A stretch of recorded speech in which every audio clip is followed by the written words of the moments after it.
Mm-hmm. Mm-hmm.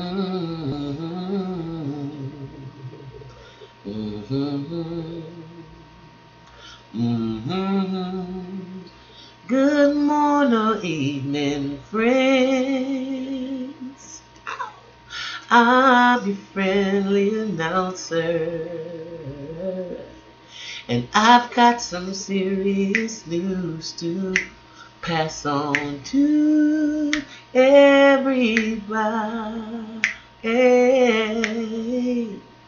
Hello, family.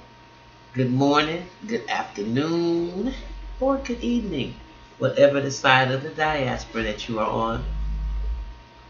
First and foremost, let me welcome you to the Mental House, and I am your host, Khadijah. Thank you for being out there. First and foremost, let me say rest in peace to the the ever wild child, the first, what they used to call him, punk rockers, David Bowie. A lot of y'all young folks probably don't know who David Bowie is or who he was. But in the 70s and 80s, David Bowie was very hot. In fact, he used to have a lot of his, one of his, uh, I think, biggest crossover albums called Young American. He was a young American, yeah. And he would have people like Jim Gilstrap and Luther Vandross, all uh, Maxine Waters, all these great studio musicians would work on his background album. And my favorite piece was "Fame makes a man think things over. Fame makes him loose and hard to swallow." Oh my goodness! If y'all not up on David Bowie, to me that was one of his greatest, because song "Fame" is really really powerful. What you need, you have to borrow. Fame. Oh man, that was a killer. Anyway, rest in peace, Mr. David Bowie. I also think he was married to the model Imam. I think that's Somalian. I think that yeah, African. I think he's married to Somalian uh Imam. And every y'all know her from the Michael Jackson video. Remember the time, right? Sitting there with Eddie Murphy. So again, let me just say again, rest in peace for David Bowie, because your artistic genius will always be respected by me. And I thought that you was just a wild character, Mm, wild character. In fact, you was plenty of sermons on a Sunday morning that my grandfather used to preach about, and I used to be cracking up because I would stay up and watch rock concert. And I used to see David Bowie and all this stuff, and all those rock stars. I was loving it. And my grandfather must have been watching it too, because he would always talk about David Bowie and the makeup that he wore and what kind of freak he was and all kinds of stuff. So again, rest in peace, David Bowie. Um, I got another letter. I mean, yes, was it Trek? His name was Trek45. Yep, Trek45. Um, and wanted me to respond to a prior video that I made. Obviously, he took offense to some things that I said about parents, and I don't know. I don't want to just even read the letter, but what I just wanted to say to you, honey, you are entitled to your opinion. I thank you for being out there. And let me say this, I don't think I even need the raw hat, because I would have used it if I had to. But it's very important that this stuff that I'm saying on the quantum level, I mean, I didn't make it up. This stuff was on the planet before I got here. And I do believe that hurt people hurt. And there's a whole group of hurt people out here in society that, if you just go back in the prisons, are filled with them. A lot of men who are in jail for rape, when you go back and do the backstory, you find out that some babysitters molested them. I mean, it's really incredible. And if you don't go back and dissect the programming that is laid onto your skull, then you are just operating off of a old program. A program that was installed in your computer brain by some people who may not have been healthy.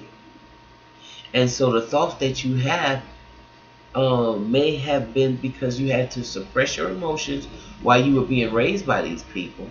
So it causes you to have problems and conflicts in your relationships today. You may not even understand it and would describe it that way. But what I'm saying is hurt people hurt. And usually unless you are thinking your own authentic thought. So your thought should be very new. Every thought that comes, because otherwise you're regurgitating programming. You have to stay in the now. That's why we say that. And if you're going to keep looking outside for yourself, you're never going to find these answers.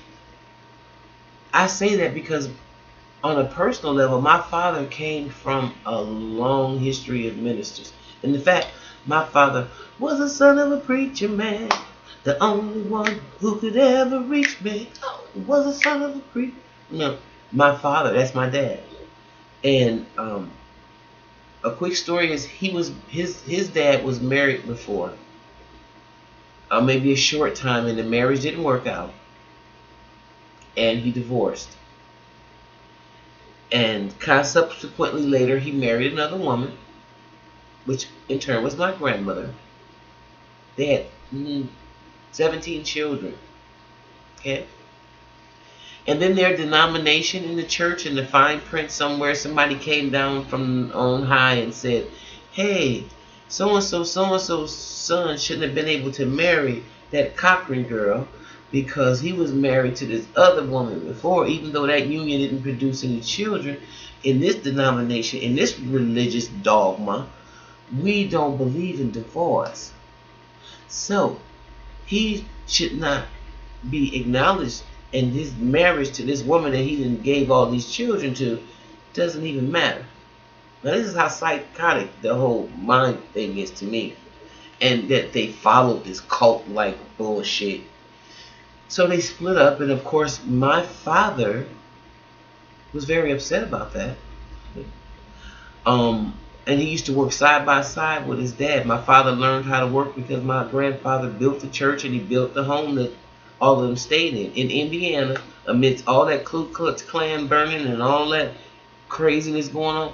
My grandfather was very, very resilient with his hand, and he built houses, and he built the house that they stayed in, and built the church. And so my father would be watching his dad live a single life almost next door while they would be eating beans and stuff, and all these kids piled on top of each other. My grandfather would be with his nice suit on, sitting. If my father would walk down the road or somewhere, he would see his dad sitting there eating a steak, reading the newspaper as if he don't have a care in the world, because now he's the free preacher man.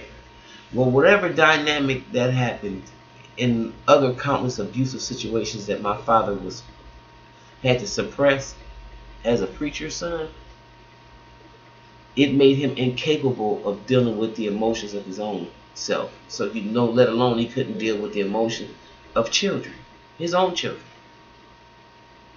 Okay, my father was controlling to the point where he wanted to pick my mates for me, and if I was not in agreement with him, he didn't want to talk to me no more. That's his narrative for my life. That's narcissistic. That's how they operate in real clandestine type of or covert ways, real controlling. It's madness. Okay, and most of the time when people are brought up under those kind of regimes, I say, man, they have to work a lifetime to get that stuff out of their mind. So, although you might not agree with me, Trek45, the research is out there, and I would really encourage you to do it, because obviously what I say has struck a chord in you. And I'm not saying that to say that your parents are good or bad people. I'm saying that I know my parents are not bad people. I know that. I know that they're severely damaged by the people that raised them. And in turn, they emotionally, it sucked what they gave us. I'm just gonna speak for myself because I mean, it's all of us, but the rest of my siblings are in denial. Okay, so the thing about it is, once you come into grips with, if your thoughts are not authentically yours, um, I'm assuming there are some things that you've learned that you'd like to keep, and that's okay. I'm not here to tear down any of your belief systems or what you think or whatever. All I'm challenging you with, Trek, is this: if what you are thinking hasn't come authentically from Trek, okay? Like, your thoughts should be like new every minute, every second. You got to stay in the now, new thoughts. But if your mind get to wandering and you start thinking, you know what happened, what Momo and them did to me back then, and see, I remember when my dad did this. Your mind is regurgitating old programming. It's like you still running Windows 98, and they got Windows 10 out here now. And if you don't step up, Windows 10 shouldn't have anything on it but what you put on it. So if you can't see your computer brain like that, then you just regurgitate information that people put on you. And in my case, I had to do the work because I had nothing but religious dogma. And I was like, I don't even know if I like all this stuff. I don't even know if this is authentically what I think. And although I know that a certain, I know that certain things that I respect, and I know that people do the best they can with what they have, but there are certain things I vehemently reject for my life, for me, who was able to be born and have to live this life and, live it and die in it, that I should be the master of my own fate. So, Trek, I just encourage you to do a little bit more research, and I thank you. And if you got any more questions, please feel free to keep on sending it. I mean, because that's where you start, though, honey. You have to start with being able to admit that some of the things your parents did, they weren't good. But then if you find out how they were raised, you'd probably be shocked if they would share it with you. A lot of them won't even share it. It's so devastating. But just know all the beatings and all the crazy stuff and whatever they did to you that was just a little bit crazy, somebody did something crazy to them, probably even crazier, or they did the same crazy thing to you that somebody did to them.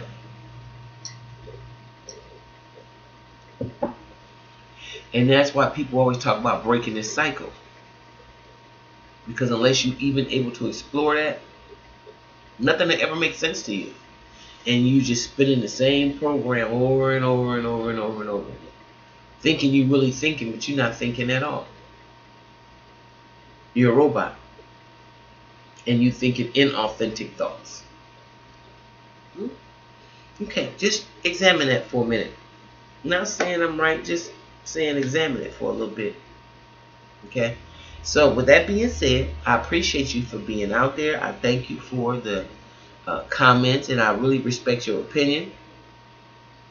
And if you have any more questions, or if you like what you heard, why don't you like and subscribe? And I will definitely see y'all next time in the mental house. Thanks, Trek.